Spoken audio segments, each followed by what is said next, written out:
So you're tired of being a little beta wimp and getting spanked by all your uncles and aunties? Well, no more, because Master Sifu is going to teach you the 7 advanced tips to bring your badminton to the professional level. So make sure to like, comment, and subscribe and watch to the end of the video. Advanced tip number 1, and that's creating more deception in your shots. The best way to do deception is through increasing your racket swing speed. So how do we create deception? By having fast swing speeds for everything. So when we're coming up to smash, boom, that's the racket swing speed we have. We want to replicate that swing speed into our clears and our drops. So look, we go whoop, clear.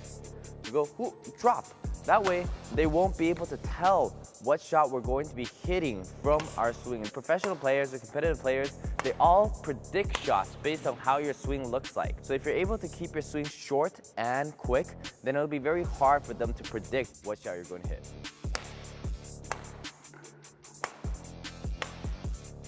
Our second advanced tip, serve and receive. First 3 shots of every rally, and what it does is it can either win you the point of the rally or set you up really well. This is going to be the first shot. Their return is going to be the second shot, and my shot will be the third shot. For example, if I want my opponent to hit a drive, then I might be serving a little bit further for that shot. If I want my opponent to hit a really tight spinning net on their forehand, I'm going to serve very short and right to where their forehand is so that they can set that up. If I want my opponents to push straight and flat to the back, then I might hit more to their side and more higher so they have an opportunity to push and I can catch their shot. A third advanced tip is going to be controlling court tempo. So we have the obvious fast court tempo and the slow court tempo. Now how do we set these up? Well, in order to slow down court tempo, we can do things such as in between rallies, we pace around. We take a little bit more time before we serve. We hit higher and slower shots, moving them around. If we're a little bit tired, we can use a slower court tempo to try to recover our energy. So when we want to play fast court tempo is usually when you have better stamina or you have better speed than your opponent and you're forcing your opponent to play at their weakness, which is at a faster pace. So one is flatter shots, one is less rest time in between shots. So you can pick up the bird and try to serve right away to force them to play faster, get them a little bit agitated. Advanced tip number 4 is having different play styles for different situations and different opponents. So some different play styles include you can have a more smash net play style for when it's really tight, 20 all, 22 all, right? The final deuce points.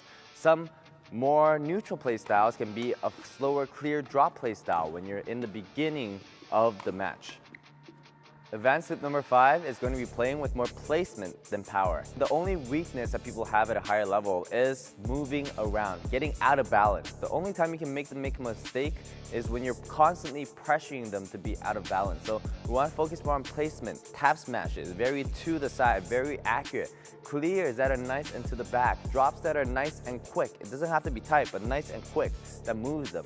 Our goal is to move them off balance continuously until they make an error. Advanced tip number 6 is proper warm-up. You want to warm up to a level where first, actively, you feel like you're the same as you're going to be competing on the court. And second, for your shots, you're very comfortable hitting every shot. So warm-up is key, okay? You don't warm up on the court, you have to warm up off the court before you play that match. And not just in physical warm-ups, also visualization warm-ups, how you're going to hit every shot. So when you come on the court, it doesn't get all rugged. Advanced tip number 7 is have a winning attitude. Many of you have losing attitudes. So when you come on the court, you're ready to win. Come on to the court, have a winning attitude, make sure you respect yourself, your opponents, and your partners, and go really all out. Because the most fun is when it gets really competitive. That's what's fun in badminton.